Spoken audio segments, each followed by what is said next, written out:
उदयपुर वाटी की सारी आज जो है ना आँख की देन है। टोडरमल जी बसाया। टोडरमल जी बसाया। भगवान ने आपका निर्माण इस सृष्टि में आपका इसलिए किया है कि आप त्याग और सेवा के कारण अपना परिचय देकर के क्षात्र धर्म का पालन करें। और क्षत्रिय का सही पहचान और परिचय यही है। पहले हमारे 7 फेरे होते थे, अब 4 फेरे होने का कारण भी बाबूजी ने वचन दिया था गाय के लिए कि एक तो ये चिंतन शिविर जो हम शादियों में लगाते हैं, एक अलग टेंट लग के जो चिंतन शिविर लगता है, आप उस बच्ची बड़े के वो फालतू के अंदर वो आपका जो चिंतन होता है वो कम से कम 5 लाख रुपए का 4 लाख रुपए का चिंतन होता है, रिजल्ट उसका 0 आता है। 5वीं से 12वीं क्लास के बच्चों के लिए 100% स्कॉलरशिप जीतने का सुनहरा मौका। आज ही करें प्रिंस ओलंपियाड में रजिस्ट्रेशन और जीते ढेरों इनाम।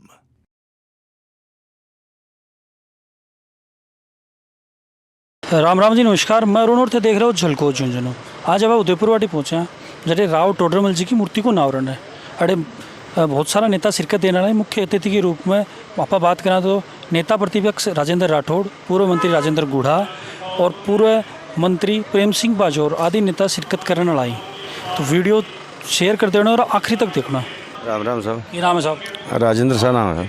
राजेंद्र जी, आज के प्रोग्राम है प्रोग्राम जो उदयपुर वाटी ने बसाया टोडरमल जी, बाकी मूर्ति पहली बार उदयपुर वाटी में कुबेर सिंह जी का परिवार, नथु सिंह जी वगैरह लगा रहे हैं।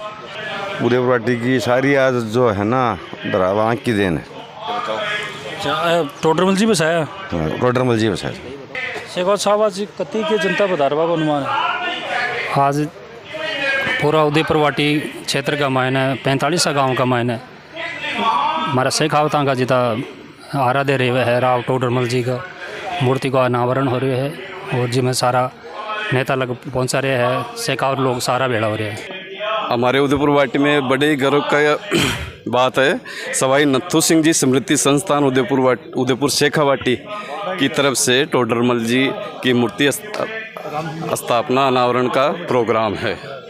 तो इसमें मुख्य अतिथि श्री राव राजेंद्र सिंह शाहपुरा से आएंगे, पूर्व विधानसभा उपाध्यक्ष राजेंद्र राठौड़ आएंगे और महंत प्रतापपुरी महाराज आएंगे, प्रेम सिंह बाजौर आएंगे, पूर्व विधायक माननीय मंत्री राजेंद्र सिंह गुड्डा जी भी पधारेंगे यहाँ पे, और भी काफ़ी गणमान्य व्यक्ति आएंगे।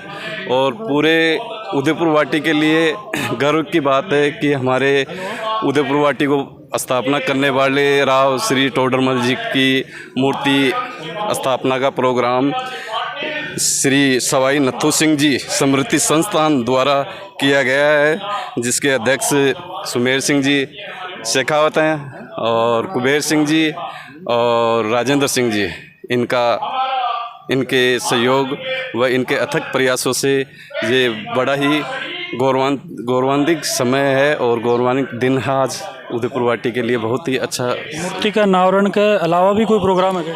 मूर्ति के अनावरण के अलावा यहाँ पे जो भी आए हैं ना उनके लिए भोजन का प्रोग्राम है। सभी का गांव के जो भी आए हैं सभी 36 कौम के लोग आएंगे इसमें, और आ रहे हैं महिलाएं भी काफ़ी आएंगी, तो उनका सबका भोजन का प्रोग्राम है यहाँ पे। खाना का प्रोग्राम है सबका। जहाँ भीड़ इकट्ठी हो गई तो कि मैं प्रशासन की तरफ से क्या तैयारी? पुलिस थाना के स्तर पे ही जाब्ता जो जिस तरह से हमें बताया गया था कि भाई इतने सारे ये यहाँ इकट्ठे होंगे, इस प्रकार का एक प्रोग्राम होगा, तो उस प्रोग्राम के मुताबिक हमने जाब्ता लगाया है यहाँ पे। राव टोडरमल जी की इस ऐतिहासिक मूर्ति अनावरण के कार्यक्रम में उपस्थित हम सबके अग्रज और आदरणीय राव साहब को वंदन करता हूँ, मंगल कामना करता हूँ। स्मृतियाँ में वो रहते हैं, इतिहास में वो रहते हैं और अमर हो जाते हैं जिनके जीवन में त्याग और सेवा हो। ये दोनों गुण आपकी वंश परंपरा में जब से आपका वंश प्रादुर्भाव हुआ तब से, और आपका सृजन भी भगवान ने इसलिए किया है। भगवान ने आपका निर्माण इस सृष्टि में आपका इसलिए किया है कि आप त्याग और सेवा के कारण अपना परिचय देकर के क्षात्र धर्म का पालन करें। और क्षत्रिय का सही पहचान और परिचय यही है कि परमार्थ के लिए वो सब कुछ छोड़ करके अपने कर्तव्य का निर्वहन करता, उसी को क्षत्रिय कहते हैं। और जिन्होंने अपने कर्तव्य का विषम परिस्थितियों में भी निर्माण किया है, निर्णय ली करके चले हैं, वही अमर हुए हैं। ऐसे ही आपकी इस वंश परंपरा के राव टोडरमल जी से लेकर के इतिहास के उस पन्नों में, पृष्ठों में, स्वर्णिम अक्षरों में जो हम आज दिन तक हृदयंगम करके याद कर रहे हैं, ऐसे महापुरुषों को, ऐसे सती सूरों को, ऐसे संतों को मैं वंदन करता हूँ, अभिनंदन करता हूँ उनके चरणों में कि मुझे सौभाग्य मिला ऐसी पावन धरा पर आकर के आपके वंशजों के सामने रूबरू होने का, मेरे दो शब्द कहने का। इतिहास बहुत गरिमामय है, परंतु ये भी सत्य है कि इतिहास प्रतिदिन एक न एक अपना नया पन्ना जोड़ता है, एक पृष्ठ जोड़ता है। इतिहास कभी रुकता नहीं है। हाँ, उसमें इतिहास के पन्नों में कैसे पन्ने जुड़ेंगे वो वर्तमान तय करता है, भविष्य भी वो तय करता है, और इतिहास की गरिमामय उस छाप को भी अमिट वर्तमान रखता है। वर्तमान क्या करता है वही हमारा सच्चा और अच्छा परिचय है। इसलिए हम सबको वर्तमान में अपने इतिहास को हृदयंगम करते हुए, वर्तमान में अपने महापुरुषों के बताए हुए मार्ग पर चल करके, उनके आदर्शों को अपने हृदय में हृदयंगम करके अपने जीवन को उस पथ पर चलाना चाहिए। यही हमारी उनकी सच्ची श्रद्धांजलि है, उनकी सच्ची स्मृति है कि वो हमारे हृदय से कभी बिछड़े नहीं। और आप सबसे पहला अपना प्रश्न करना अपने से कि मैं हूं कौन। जिस दिन आप अपने पास बैठना प्रारंभ करोगे उस दिन आपका स्वरूप अपने आप खिलना शुरू हो जाएगा, आप दिखने शुरू हो जाओगे आप कौन हो। हम अपने पास बैठते ही नहीं है, हमारे पास समय ही नहीं है कि मैं कौन हूं। जब आप अपना परिचय नहीं कर सकते, अपने स्वरूप को नहीं देख सकते और अपने कर्तव्य का बोध नहीं कर सकते, तो वर्तमान में क्या कर पाओगे? कैसा इतिहास लिखोगे? कौन से इतिहास की स्मृतियां में आप छोड़ के जाओगे अपनी स्मृतियां? ये बहुत स्वर्णिम अवसर के अंदर हम सबको जो जीवन मिला, ये सौभाग्य नहीं परम सौभाग्य है। जैसे श्रेष्ठ कुल खानदान और इस धरा और धर्म में पैदा होना, ये हमारे जीवन का सबसे उत्तम एक कोई कारण रहा है जिस कारण से हमें ये जन्म मिला है। अब वर्तमान को हम संभाल के रखें। मुझे क्या करना है, ऐसा आदर्श जीवन जीने के लिए वो मुझे स्वयं को तय करना है। सर्व आशा मम मित्र मम, तो सभी दिशाओं में आप दिखने चाहिए, परंतु एक बात जरूर ध्यान रखना कि अपने पुरखों के बताई उस धरोहर को मत छोड़ना। वो संस्कृति और सभ्यता और जिसके कारण आप इतिहास में, विश्व में अलग पहचाने जाते हो, वो दुनिया के किसी कोने में जाना, परंतु वो आप संभाले रखना। आप कभी लुप्त नहीं हो पाओगे, इतिहास में सदा सिरमौर रहोगे, सिरमौर रहोगे। और जिस दिन हमने इसको छोड़ना प्रारंभ कर दिया उस दिन धीरे धीरे प्राय हम लुप्त हो जाएंगे। मेरे जीवन में छोटी छोटी कई घटनाएं घटती है, देख करके उद्वेलित भी होता हूं, जिनसे प्रेरित होकर के जो एक चुंबकीय शक्ति रखने वाला समाज है, जिस एक समाज का कैसा भी घर घराना परिवार, एक भी गांव के अंदर यदि आपके समाज का है तो सभी समाज आशा रखते हैं और आश्रित रह करके प्रेम से एक निश्चय होकर के रहते हैं कि यहाँ कोई न कोई हमारा रक्षक, हमारा शरण देने वाला, हमारे को प्रेम देने वाला कोई न कोई विराजा है। वो भाव आज भी आपके अंदर है और वो भाव आप बनाए रखना। पर अपने इतिहास को आप आज जिस प्रकार आपने किया टोडरमल जी को, टोडरमल जी से लेकर के कितने भी हमारे इतिहास महापुरुष हुए, उनकी सबसे बड़ी विशेषता ये रही वो अकेले नहीं चले। भगवान राम को देखिए, महाराणा प्रताप को देखिए, राव टोडरमल जी को देखिए, जिन जिन महापुरुषों को देखोगे तो 36 कोम के वो गुरुत्वाकर्षण शक्ति लेकर के और सभी समाजों को लेकर के चले थे। इसलिए वो आदर्श पुरुष आज भी हमारे हृदय में बैठे। यही आपकी सच्ची पहचान है। इतिहास रचना हमारा काम है। हम पुनः इतिहास के पृष्ठों में कुछ न कुछ नया जोड़ के जाएंगे।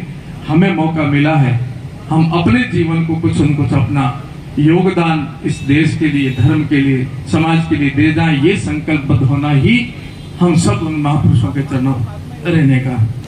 हम अपने घर में बैठे हैं फिर भी हम अपने इतिहास को नहीं जानते हैं। जो इतिहास को भूल जाता है उसको इतिहास धीरे धीरे भूल जाएगा, वो याद नहीं रख पाएगा। आपने इतनी पीढ़ियां बताई। मैं एक सच्चा आपको उदाहरण देता हूं। मैं किसी के घर गया प्रवास में और वहां एक छोटे बच्चे से मैंने पूछा कि किसका बेटा है, तो उसने कहा पापा का हूं। तो एक बार और पूछा, मैंने कहा किसका बेटा, बोले पापा का हूं। फिर मैंने कहा चलो दादाजी का नाम बता देगा। मैंने कहा पापा जी किसके हैं, बोले मम्मी के। मैं पापा का, पापा मम्मी के। यहाँ पीढ़ियां पूरी कर देती है। बिना संस्कार शिक्षा भी अधूरी लगेगी।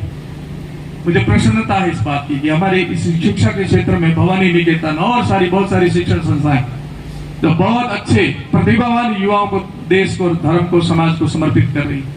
प्रत्येक युग और आ रहा है और हम सब लोग आशा से देखते हैं आप सबको कि आपके घर आंगन से फिर कोई न कोई महापुरुष पैदा होगा। घर से लेकर के समाज, पड़ोस, देश, प्रदेश, दुनिया तक जितनी समस्याएं खड़ी, उसका मूल कारण एक ही है कि हम जानते हैं मेरा कर्तव्य क्या, पर उसका पालन नहीं करते। इन समस्या का समाधान करना है तो कर्तव्य बोध करो, अपने पास बैठो कि मैं हूं कौन, मेरा कर्तव्य क्या बनता वो निभाऊंगा। जिन जिन महापुरुषों ने अपने कर्तव्यों को निभाया वही अमर हुए हैं, चाहे राव टोडरमल जी हो, चाहे राणा प्रताप हो, चाहे बाबू राठौड़ हो, जितने सूरवीर हुए, चाहे तेजाजी हो, उन सब ने विषम परिस्थितियों में भी अपना कर्तव्य नहीं छोड़ा। बाबू जी की घटना कल मैं गया था, वहां याद मुझे दिलाया, राव दांदल जी की जयंती थी। पहले हमारे 7 फेरे होते थे, अब 4 फेरे होने का कारण भी बाबूजी ने वचन दिया था गाय के लिए। आप सब जानते हैं माता जी को वचन दे के आए थे, मां तेरी गायों की रक्षा मैं करूंगा। तो वचन दे जब जरूरत पड़े आना पड़ा, वहां फेरे हो रहे थे और शगुन हुए, 3 फेरे लिए, 4था फेरा छोड़ करके और अपने प्रण को निभाने आया। प्रण निभाता है, कर्तव्य निर्वहन करता, वो व्यक्ति पूजा जाता और पूछा जाता और वही अमर होता है। मैं कई बार बोला हूं, आज आपने मुझे कहा इसलिए मैं 2 शब्द जरूर कहूंगा। मैं मांस के बारे में बोलता, मुझे क्षमा करें, जिनका आहार है वो अपना आत्मावलोकन करें, मैं दृष्टता कर रहा हूं। परंतु एक चीज की मुझे बहुत परम आवश्यकता है और मैं मानता हूं मुझे ही नहीं, आप सबको भी आवश्यकता है और वो बाजार में मिलती नहीं है। एक चीज ऐसी है जिसको सबको जरूरत है और वो बाजार में मिलती नहीं है। वो चीज क्या है? मेरे में आप सहमत हो तो एक शब्द बोलता हूं, वो है आशीर्वाद। है कि नहीं है? किसको आशीर्वाद की जरूरत नहीं है? आशीर्वाद की किसको जरूरत नहीं है? आशीर्वाद की दुकान नहीं है बाजार में और आशीर्वाद सबको चाहिए। आशीर्वाद की दुकान है, आप सब जानते हैं, वो है दिल, हृदय, मन। क्या बाबा जी आशीर्वाद जाके 12 औतरा देला। आशीर्वाद की दुकान है और वह 2 चीजें मिलती है, दुआ और बद्दुआ। दुआ भी मिलेगी उस दुकान से और बद्दुआ भी मिलेगी। अब लेनी कौन सी वो आपको तय करना है। अब मरता हुआ प्राणी कौन आपको आशीर्वाद देगा बताओ? कोई आशीर्वाद नहीं। हर एक प्राणी, भगवान की रचना ऐसी है कि उसमें रह करके खुश है। मुझे एक दृष्टांत याद आया, एक राजा थे, महाराजा साहब, राव साहब, बड़ी भक्ति की थी। उनको पूर्व जन्म सूझा कि मैं मरूंगा और मरने के बाद मैं सूअर बनूंगा। अपने राजकुमार को बुलाया कि राजकुमार मेरी मृत्यु तय है, अभी नजदीक है, मैं मरूंगा और मैं अगला योनि मेरी सूअर की बनेगी। और सूअर की योनि आप जानते कहां राजा और कहां सूअर, महलों में रहने वाला गट्टर में जाकर पड़ेगा। बहुत गंदी योनि है, इसलिए तू, मेरी पहचान ये रहेगी कि मैं ये राजमहल का जो गट्टर है यहाँ खड़ा रहूंगा और मेरी नजर मेरे सिंहासन की तरफ रहेगी। तब मानना मैं ही हूं और तू आकर के मेरी मृत्यु कर देना, मुझे मार देना गोली मार करके, जिससे मैं इस योनि से मुक्त हो जाऊं। ठीक, राजा ने शरीर छोड़ा, दूसरे रूप में सूअर के रूप में आए, तो अब तो उसका वही कुनबा, सूअरिया और बच्चे, वो गट्टर वहां खड़े हुए, नजर उस तरफ ही, टकटकी लगा के देखे। नए राजा ने देखा कि वही है, पहचान परिचय तो वही है, मेरे पिताश्री जी की है। बंदूक लाके जैसे मारने के लिए प्रयासरत हुए, ऐसे आकाशवाणी हुई कि नहीं, मुझे नहीं मारना। क्यों? क्योंकि तेरा मेरा संबंध समाप्त। अब मेरे बच्चे ये है, तू नहीं है, मेरी रानियां ये है, वो नहीं है। इसलिए प्रत्येक जीव अपनी योनि में रह करके खुश है और हम उसको मारने जाएंगे तो वहां से बद्दुआएं मिलेगी, श्राप मिलेगा। और राजपूत का, क्षत्रिय का प्राण हरने के लिए हाथ कभी नहीं उठना चाहिए। प्राण बचाने के लिए राजपूत का हाथ उठता, उसको क्षत्रिय कहते हैं। प्राण हर करेंगे फिर क्षत्रिय करेंगे हम, और वो अपना पेट भरने के लिए। आप देवी देवताओं के मंदिरों में जाते हैं, कोई पुजारी आपके बेल्ट लगा हुआ है चमड़े का, वो भी रखवाएंगे, रख। टोपी है तो भी रखेंगे, रखो के चमड़े के अंदर वर्जित है। और आप गृहस्थी बैठे हो, आप सबका प्रधान देवता मैं मानता हूं तो वो अग्नि देवता है। आपका असली परिचय तभी होता है जब आप गृहस्थी अलग, चूल्हा चौका अलग करते हो, आप न्यारो रोटी बनानी शुरू की। आप अग्नि देवता का मंदिर में मांस ले जाते हो तो अपवित्र हुआ कि नहीं हुआ? फिर जैसा खाओ अन्न ऐसा मन, ये मैं नहीं कह रहा हूं, ये शास्त्र और सिद्धांत कह रहे हैं। जैसा खाओगे अन्न ऐसा बनेगा मन, जैसे होगा मन ऐसे आएंगे आपके विचार, जैसे होंगे आपके विचार ऐसे आप करोगे क्रिया, और जैसे करोगे ऐसे भरोगे। अब आशीर्वाद लेना है, बद्दुआ लेनी आपको तय करना है। शादी ब्याहों में अलग से एक टेंट लगता है जिसमें हमारा जाना वर्जित है। चिंतन शिविर का आपकी भाषा में कह दिया उसको। विवाह शादियों में एक अलग से टेंट लगता है जहां हमारा जाना वर्जित है। आज से आगे भगवान ने आपको पैसे दिए है ना, तो भवानी निकेतन में पढ़ने वाले बच्चों की व्यवस्था कर देना, कन्याओं के विवाहों में व्यवस्था कर देना, गौ सेवा कर देना। आपके पड़ोस में गरीब कोई माँ बहन बेटी रहती है और दीपावली होली के दिन उसके घर में मिठाई नहीं बनती तो उसकी सेवा कर देना, पर ये अलग टेंट लगाना बंद कर देना। तब मैं मानूंगा कि आपने सुधार किया। टोडरमल जी के बारे में, हमारे पूर्वज राव सेखा के बारे में आप सब कुछ जानते हो, और सबसे बड़ी बात यह है कि ओमपुरी जी ने जो कहा था कि हमें हमारे कर्तव्य का पता होना चाहिए कि परिवार के प्रति हमारा क्या कर्तव्य है, समाज के प्रति हमारी क्या ड्यूटी है, और इंसानियत के प्रति हमारा क्या फर्ज है। यदि सारे लोग, हमारे गांव के प्रति हमारी क्या जिम्मेदारी है, यदि लोग ये सोच ले और इसको यदि कोई पूरा कर ले, तो मैं सोचता हूं कि इससे ज्यादा भाषण कुछ हो ही नहीं सकता। तो मैं आपको बताना चाह रहा हूं कि एक तो ये चिंतन शिविर जो हम शादियों में लगाते हैं, एक अलग टेंट लग के जो चिंतन शिविर लगता है जिसमें बैठ के 2 पैक के बाद में समाज की चिंता करते हैं, थोड़ी सी बर्फ का टुकड़ा, थोड़ा सा सोडा, और सबसे पहला चिंतन तो जिसके घर में चिंतन होता है उसका हम बेड़ा गर्क कर देते हैं। बच्चे की शादी के अंदर बारात एक दिन रुकती है, एक रात रुकती है, सुबह हम चले जाते हैं। मैं माँ जगदम्बा के समान हमारी माता और बहनों का नाम लेना माफ करना भूल गया था, आप भी विराजे हैं हमारी महिला सरदार। तो मैं आपको कहना चाहता हूं कि ये जो चिंतन शिविर जो हम लगा रहे हैं, ये कोई प्राउड की बात नहीं है। इसके लिए आप इसको मेहरबानी करके यदि बंद कर दे तो सबसे बड़ा तो समाज के ऊपर ये उपकार होगा। आप उस बच्ची बड़े के फालतू के अंदर वो आपका जो चिंतन होता है वो कम से कम 5 लाख रुपए का, 4 लाख रुपए का चिंतन होता है, रिजल्ट उसका 0 आता है। सारी समाज की चिंता हम तीसरे पैक के बाद में ज्यादा चिंतन होता है हमारा, फिर चौथा चालू होता है। ये सारी बातें लिख रही, शायद धीरे धीरे हम इससे बाहर आए।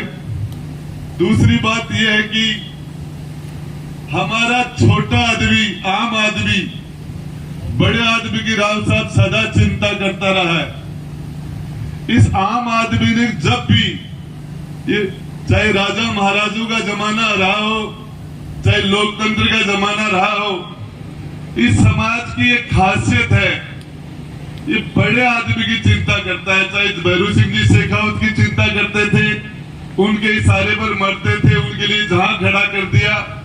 चाहे जसवंत सिंह जसोल थे, आज के नेता हो चाहे पहले के नेता हो, जब भी किसी नेता पर संकट आता तो पूरा समाज उसके लिए चिंतित हो जाता है। लेकिन हमारे बड़े नेता छोटे आदमी की चिंता नहीं करते। ये चिंता एक तरफी है। इस समाज में छोटा आदमी, आम राजपूत पहले ठिकानेदार थे, बड़े ठिकानेदार थे, राजा महाराजा उनकी चिंता करते थे। आज भी मेरे पिता श्री मौजूद हैं, वो मेरे से ज्यादा चिंता ठाकुर साहब वीरेंद्र प्रताप सिंह जी की करते हैं। एक चुनाव हम दोनों ने आमने सामने लड़ लिया था 2008 में, तो मेरे पिताजी ने इनको वोट दिया था, मुझे नहीं दिया था। हकीकत बता रहा हूं। मेरे पिताश्री श्री माधव सिंह जी ने मुझे कहा, यार देख, मैं मेरा वोट गुड्डा ठाकुर साहब को ही दूंगा, और हम साथ साथ पीली बंगा में हम साथ साथ खेलते थे। ये बोलो छोटे थे, तो उम्र में बड़े इनसे थोड़े बहुत। तो मैं बताना चाह रहा हूं कि अभी भी उनका बेटा मंत्री बन गया 2 बार, लेकिन वो इन्हीं को बड़ा मानते हैं। तो हमें ठिकानेदारों को बड़े मानते थे, पहले तो राजा महाराजाओं को, उनके इशारे पर जान देते थे, फिर उसके बाद में हमारे नेताओं को। लेकिन अब बड़े समय आ गया कि बड़े लोगों को भी छोटे लोगों की चिंता करनी चाहिए, और इसके लिए आज का कार्यक्रम शानदार है। ज्यादा भाषणबाजी की जरूरत नहीं है। व्यक्ति एक दिन का होता है, बच्चा तो रोता है, वो इसलिए रोता है कि उसका मां के पेट में जो खाने की जो व्यवस्था थी, वो बाहर आते ही वो खाने की व्यवस्था चेंज हो गई। उसका खाना नाल से चलता था, बाद में मुंह से खाने का सिस्टम डेवलप नहीं हुआ और वो बच्चा भूखा है, इसलिए एक दिन का बच्चा रोता है। 1 या 2 साल का बच्चा खिलौने के लिए रोता है, 4 साल का बच्चा स्कूल नहीं जाने के लिए रोता है, 8 साल का बच्चा होमवर्क नहीं हो रहा इसलिए रोता है, 15 साल का बच्चा इसलिए रोता है कि नंबर कम आ गए, घर वाले डांट रहे हैं इसलिए रोता है, 20 साल का नौकरी के लिए रोता है, बाद में शादी के लिए रोता है, शादी यदि मन वाफिक नहीं हुई तो रोता है, शादी होने के बाद बच्चा नहीं हुआ तो रोता है, बच्चा काबिल नहीं हुआ तो रोता है, बच्चा ज्यादा काबिल होके अमेरिका चला गया, फोन करके संभाला नहीं तो रोता है। तो मेरे हिसाब से रोना तो चलता रहता है, लेकिन ओम पुरी जी ने एक बात बहुत शानदार कही थी कि हमें अपने आप को समझना चाहिए, अपने खुद से मिलना चाहिए, और हमें खुद का टाइम देना चाहिए। वो क्वालिटी है हमारे लोगों में कि 36 कौम को साथ ले के चलने का संस्कार यदि किसी एक कौम में सबसे नंबर 1 है तो वो कौम राजपूत है, क्षत्रिय समाज है। मैं आपको बताना चाह रहा हूँ क्याम खानी और हम आज की ये ऐसी ही जरूरत है कि 550 साल पहले राव शेखा ने पठानों के साथ जो भाईचारा करके एक जगह होकर हमने जो लड़ाइयां लड़ी थी, हमने हमारा वजूद बचाने के लिए, घोड़े का किस्सा, बछेरा और बछेरी का किस्सा आप सबको पता है। वैसा ही एक आज क्याम खानी और राजपूत समाज को एक जाजम पर आना चाहिए। ऐसी शुरुआत हो भी चुकी है। सीकर में ऐसी लोग एक जगह मीटिंगें हो रही है, नागौर में भी हो रही है, और ये दोनों समाज एक जगह हो तो ये शेखावाटी का अलाइनमेंट अच्छा हो जाएगा। बाकी की कौमों को इसकी बहुत बड़ा, दूसरी कौमों को इसका बहुत बड़ा फायदा होगा। जिस तरीके से सामाजिक असंतुलन हो गया, एक साइड को ज्यादा भारी होना लोकतंत्र के लिए अच्छा नहीं है। सामाजिक पूरे शरीर के अंदर, पूरे समाज में अनुपात अच्छा होना चाहिए, नौकरियों में भी होना चाहिए, बिजनेस में भी होना चाहिए, राजनीति में भी होना चाहिए, समाज में भी होना चाहिए। समाज का अनुपात बना रहे, इसके लिए राजपूत और क्याम खानी समाज को एक जाजम पर आने की वक्त आज के जमाने की जरूरत है।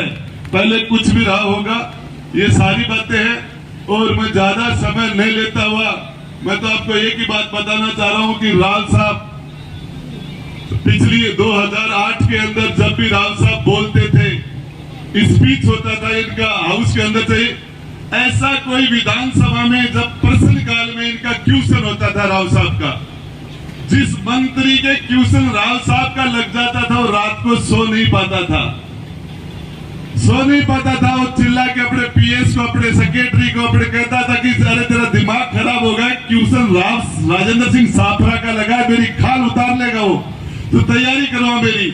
इनके पर्सन के बाद में मंत्री का चित्त होना तय था, और ये अब की बारी हमारे साथ विधानसभा में नहीं, इनकी कमी हमें तो रोज खलती है। रोज सच्चाई है कि राव साहब ने अपनी शानदार छाप छोड़ रखी है, और ये हकीकत में हमारे राव शेखा के वंशज होने के सारी चीजें पूरी करते हैं। हमारे नेता और हमारे राजा होने के काबिल ऐसा ही हमारा राजा होना चाहिए, और इसके लिए मैं राव साहब आप पधारे और आपका बहुत बहुत धन्यवाद। महेंद्र प्रतापपुरी द्वारा और राजेंद्र सिंह गुड़ा द्वारा और अन्य जो अतिथि गणमान्य के द्वारा नशा मुक्ति पर ज़्यादा जोर दिए गए, तो इस पर थारी के राय है कमेंट बॉक्स में लिख के बतानी है। झलको झुंझुनू पर खबरों अपडेट रहने के लिए यूं ही बना रहो, थारो प्यार यूं ही बनाए रखो, वीडियो शेयर जरूर कर दो ना। राम राम।